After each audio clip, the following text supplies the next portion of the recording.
Sejam muito bem-vindos a mais uma edição do Jornal do Dive, o vosso espaço oficial de informação dentro de Trolhópolis. Hoje marcamos a chegada ao 31º jornal, um número que mostra não só a longevidade do projeto, mas também a força da comunidade que o mantém vivo e sempre a crescer. Cada edição é escrita com dedicação, com o objetivo de registar a história do servidor e dar voz a tudo o que acontece em volta de Trolhópolis. E este jornal não será diferente. Aqui, cada notícia carrega o peso do que construímos juntos, cada detalhe faz parte da nossa jornada coletiva. Desta vez, não vamos repetir o formato especial de 30 minutos do jornal anterior, mas isso não significa menos qualidade ou intensidade. Muito pelo contrário, esta edição promete ser mais objetiva, direta, mas ainda assim rica em conteúdo, polémicas e, claro, bons momentos de entretenimento.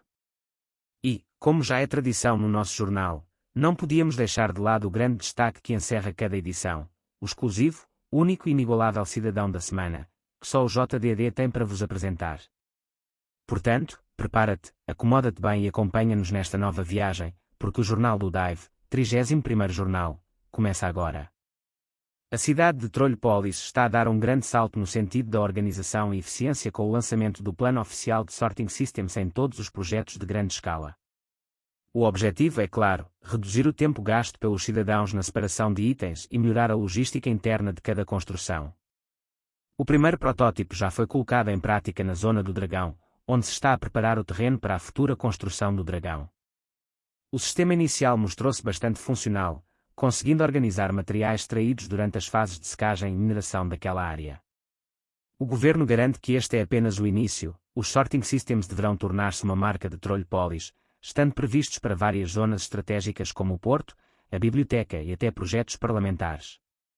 Os cidadãos já demonstraram entusiasmo pela iniciativa, pois este tipo de sistema é considerado um avanço que facilita não só a organização dos recursos mas também a partilha entre jogadores.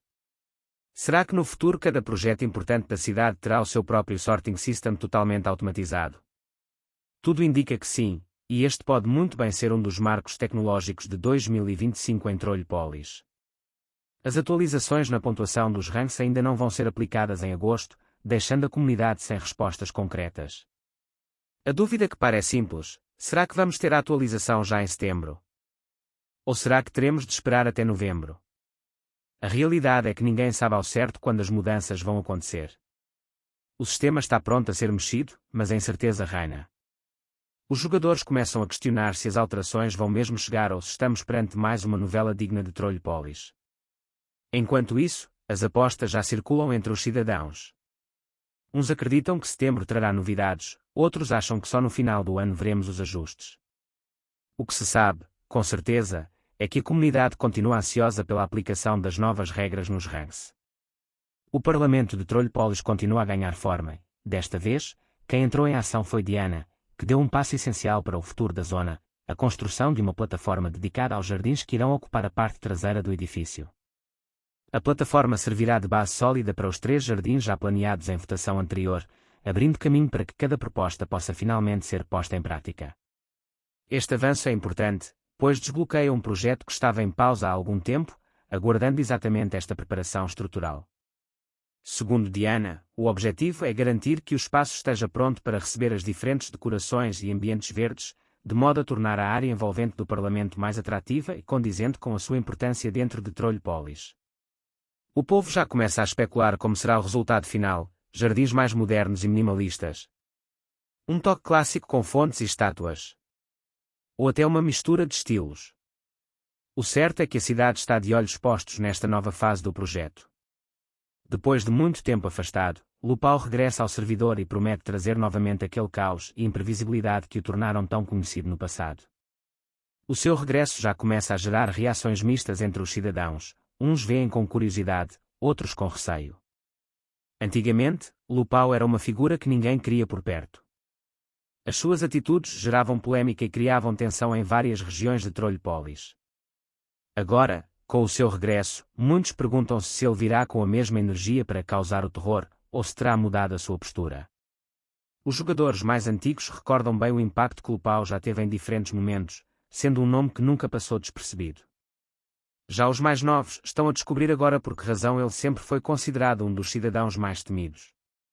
O certo é que, gostem ou não, Lupao está de volta e promete agitar as águas de Trolhópolis. O servidor viveu uma semana de fortes emoções com 2 regressos marcantes. Primeiro, tivemos o regresso inesperado de Lupao, figura conhecida pelo seu estilo caótico e imprevisível que, no passado, poucos queriam por perto. O seu retorno levanta muitas dúvidas. Será que voltará a espalhar o terror ou surpreenderá com uma nova postura? Mas nem tudo são preocupações. Junto deste regresso, também tivemos uma excelente novidade, o regresso do Black Ninja, que depois de uma longa ausência está finalmente de volta a Trolhópolis. Ao contrário de Lupao, Black Ninja chega com uma energia positiva e sem intenções de causar o caos, sendo visto pela comunidade como um sinal de esperança e de renovação. O contraste entre os 2 regressos não podia ser maior, Lupao, o temido, que desperta receio e curiosidade. Black Ninja, o bem-vindo, que traz de volta boas memórias e promete voltar a contribuir para o crescimento da cidade. Com isto, Trolhópolis ganha novamente 2 figuras que, de maneiras diferentes, prometem mexer com o rumo do servidor. Durante uma das suas passagens pelo End, Nelson deparou-se com algo bastante invulgar, uma Shulker totalmente viva, algo raro de se ver naquele ambiente controlado. Sem saber de onde ela poderia ter surgido, Nelson decidiu recorrer à comunidade para procurar respostas. Foi então que Ferraz entrou na conversa e trouxe hipóteses interessantes. Segundo ele, a Shulker poderia pertencer a Zé ou a Darkstorm. No entanto, Ferraz destacou que acreditava mais na hipótese de ser obra de Darkstorm, já que este teria feito alguma coisa de mal no End, o que poderia justificar a presença estranha da criatura. Após o comentário inicial de Ferraz, que apontava para Zé ou Darkstorm como possíveis responsáveis pela Shulker encontrada no End, a situação tomou novos rumos. Zé não ficou em silêncio e fez questão de responder. Segundo ele, não foi o autor do acontecimento, mas não tinha certeza quanto a Darkstorm. Algum tempo depois, Darkstorm acrescentou que realmente chegou a fazer algum mal no End, mas garantiu que posteriormente foram buscar a Shulker deles e até reparou os estragos que tinha causado junto com o próprio Zé. Mesmo assim, a confusão não parou por aí. O facto de Darkstorm e Zé assumirem que mexeram no End, mas negar ligação direta com a Shulker encontrada por Nelson, deixou no ar a ideia de que a criatura possa ter pertencido a alguém que preferiu não se identificar. E agora fica a grande dúvida no ar: será que a Shulker continua viva no End? Ou será que já foi eliminada ou recolhida por alguém em segredo? Por enquanto, o mistério permanece aberto e promete continuar a dar que falar entre os cidadãos de Trolhópolis. A comunidade de Trolhópolis teve esta semana uma sequência impressionante de feitos por parte do jogador Zé, que se destacou em várias áreas do servidor. Entre as suas realizações, destacam-se: conquista de matar todos os mobs hostis, mostrando grande habilidade e persistência. Obtenção de todos os templates para armaduras, um feito que poucos jogadores conseguem completar. Descoberta e captura de novos mobs raros, incluindo o temido mob da Árvore da Floresta Pálida. Além disso, Zé também conseguiu capturar 2 Sniffers, aumentando ainda mais a sua coleção de criaturas raras no servidor. Esta semana mostra claramente que Zé não está para brincadeiras e que, seja em combate, exploração ou colecionismo, continua a marcar a diferença em Trolhópolis. A comunidade já começou a especular quais serão os próximos feitos do jogador, e todos concordam: Zé está numa fase verdadeiramente épica no servidor. O lendário Caer Mendigo está cada vez mais próximo de concluir a sua longa e peculiar jornada dentro de Trolhólandia. Depois de inúmeras aventuras e reviravoltas, a sua história encontra-se agora numa fase decisiva, falta apenas a distância de um telhado para que o objetivo final seja alcançado. A comunidade acompanha com expectativa esta reta final, uma vez que a trajetória de Caer Mendigo sempre foi marcada por momentos improváveis, escolhas ousadas e até alguma polémica. Muitos já se questionam sobre qual será exatamente esse objetivo final e que impacto poderá ter para o servidor e para a narrativa do próprio JDD. Independentemente do desfecho, o que é certo é que o capítulo final da história do mendigo mais famoso de Trolhópolis está prestes a ser escrito, e os jogadores aguardam ansiosamente para ver como tudo vai terminar. Em mais um episódio curioso de Trolhólandia, uma simples vaca foi avistada no meio do Néter, parada na beira de um lago de lava. A cena rapidamente chamou a atenção dos jogadores presentes, já que parecia que o animal estava a pensar se atirava ou não. Não se sabe como a vaca foi parar a este lugar hostil, se foi fruto de um descuido, de algum bug, ou se algum jogador decidiu pregar uma partida. O que é certo é que, naquele momento, parecia viver um verdadeiro drama existencial. Enquanto uns cidadãos comentavam que a vaca provavelmente iria tomar a pior decisão possível, outros achavam que ela simbolizava o espírito de sobrevivência que define Trollpolis, resistir, mesmo nos ambientes mais improváveis. Seja como for, o episódio já entrou para a lista de momentos mais bizarros registados no Nether. No momento em que decidiu destruir a sua antiga farm de ferro, Nelson não imaginava que iria deparar-se com algo tão peculiar. Ao começar o processo de cima para baixo, logo nos primeiros blocos, Nelson acabou por reparar num detalhe estranho que até então lhe tinha passado despercebido. As placas que ele próprio havia colocado para o funcionamento da farm estavam escritas. Originalmente, essas placas estavam em branco, servindo apenas para que a farm operasse corretamente. No entanto, quando Nelson começou a desmontar a estrutura, deparou-se com mensagens deixadas por um jogador anónimo. Nas duas placas laterais estava escrito OK, e na placa de baixo, uma única e enigmática palavra, Kill. O caso levantou novamente suspeitas na comunidade, já que não é a primeira vez que algo do género acontece. Na sua farm de redstone de Nelson, placas misteriosas também apareceram escritas, e na altura o jogador acusou o Chip como possível responsável. Desta vez, Nelson não indicou nomes, mas deixou claro que ficou intrigado com o que encontrou. Para alguns cidadãos, o episódio não passa de uma brincadeira sem maldade, para outros, pode ser visto como uma tentativa de provocação ou até ameaça simbólica. Seja como for, o mistério das placas voltou a agitar Trollpolis, e a pergunta permanece: quem anda a escrever mensagens secretas nas construções de Nelson? Um fenómeno curioso chamou a atenção da comunidade em Trollpolis. Uma árvore nasceu em plena zona do dragão, num local onde só existia pedra e mais pedra, sem um único bloco de terra. O acontecimento foi rapidamente partilhado com uma foto, gerando espanto e risos entre os jogadores. O autor desta obra peculiar foi revelado, Mateus. Ao ser questionado sobre o motivo de plantar uma árvore naquele ambiente inóspito, Mateus respondeu de forma simples e direta: sempre é bom ter madeira por perto. A frase tornou-se imediatamente motivo de piada entre os cidadãos, especialmente porque Mateus tem um histórico de espalhar árvores por onde passa. Johnny, brincando com a situação, chegou mesmo a perguntar se Mateus já pensou em viver no meio de uma floresta, dado que em todos os lugares que pisa, acaba por deixar uma árvore como marca pessoal. Vale lembrar que esta não é a primeira grande obra verde do jogador. No seu próprio terreno, Mateus mantém uma árvore de proporções gigantescas, quase do tamanho do Spawn, com uma quantidade absurda de folhas e troncos, que já é considerada um marco local. Para alguns, Mateus está a transformar-se no verdadeiro guardião da natureza de Trollpolis, espalhando árvores em locais inesperados. Para outros, é apenas mais uma excentricidade divertida que dá vida e sombra a locais áridos como a Zona do Dragão, que futuramente será palco da construção de um grande dragão. Durante muito tempo, pairou a dúvida sobre quem teria sido responsável pela grande limpeza no sul esquerda, uma das regiões mais comentadas de Trollpolis. Hoje, finalmente, o mistério chegou ao fim. Noza foi o autor desse feito marcante. O trabalho exigiu paciência, dedicação e muito esforço, já que a zona encontrava-se carregada de obstáculos e irregularidades. Agora, com a área limpa, o sul esquerda abre portas para novos projetos e possibilidades de expansão, tornando-se cada vez mais um dos polos de destaque da cidade. A comunidade já reagiu com entusiasmo, elogiando a iniciativa de Noza e reconhecendo que a sua ação contribuiu de forma direta para o crescimento e valorização da região. Muitos até consideram que este esforço foi um dos fatores que impulsionou o sul esquerda a alcançar o topo dos rankings de Trollpolis. E para mostrar a dimensão deste trabalho, o JDD vai agora apresentar um vídeo exclusivo com imagens da limpeza feita por Noza.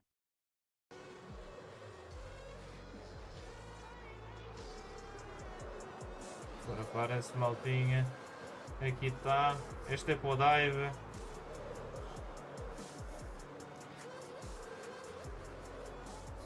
Olha bem aqui o trabalho dito. Tá qualquer coisa. A ver se está ali outra. Também é das populares. É do vovô da Casquita. Apesar de o trabalho na sua maioria ter sido feito por Noza, começaram a surgir rumores de que ele não esteve sozinho nesta missão. No clipe que foi apresentado agora, foi possível notar que, mais ao fundo, uma segunda área aparece limpa e não foi exatamente Noza quem esteve ali. Isso levantou a dúvida: será que houve mesmo um ajudante secreto?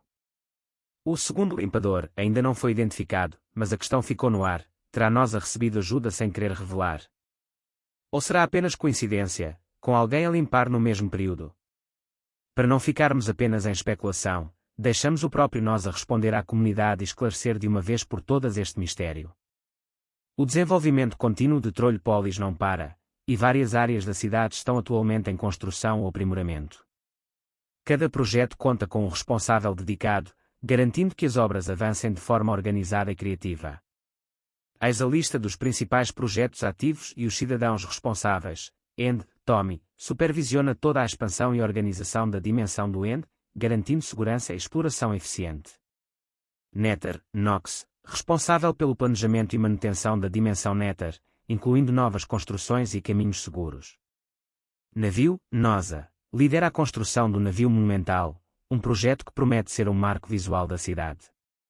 Jardim do Parlamento, Diana, cuida da criação de espaços verdes e ornamentais ao redor do Parlamento, garantindo estética e funcionalidade.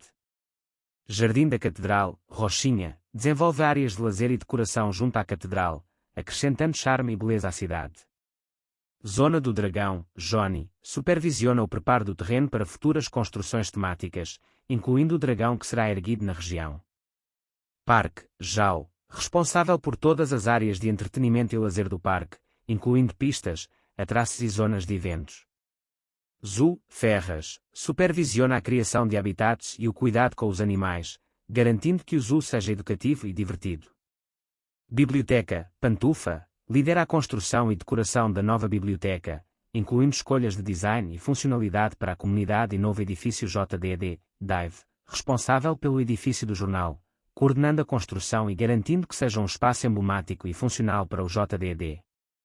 Com estes projetos em andamento, Trolhópolis continua a crescer de forma estruturada, mostrando a dedicação de cada cidadão responsável e a força de colaboração dentro da cidade. Além dos vários projetos ativos, Trolhópolis conta também com diversas propostas em fase de aprovação, aguardando análise, discussão e votação pela comunidade ou pelo Parlamento. Estes projetos têm potencial para transformar ainda mais a cidade, oferecendo novas funcionalidades, áreas de lazer e melhorias urbanísticas. Entre os projetos em aprovação, destacam-se estradas do cemitério, propostas para melhorar a acessibilidade e ligação ao cemitério, tornando o percurso mais seguro e organizado. Cores do cemitério, estudo de paletas e design para harmonizar o visual do cemitério, garantindo que a estética do local seja mais coerente e agradável. Jardim da Arena e Estádio, criação de zonas verdes ao redor da arena e do estádio, oferecendo espaços de lazer e pontos de encontro para os cidadãos. Zona central do Jardim do Parlamento, planejamento do núcleo central do jardim, incluindo possíveis estruturas decorativas, caminhos e áreas de convivência. Museu de Dinossauros, proposta inovadora para a criação de um museu educativo, com exposição de fósseis e representações interativas de dinossauros para a comunidade. Nova estrutura do Porto, revisão e modernização do Porto, garantindo melhor logística, funcionalidade e estética no transporte e armazenamento de recursos.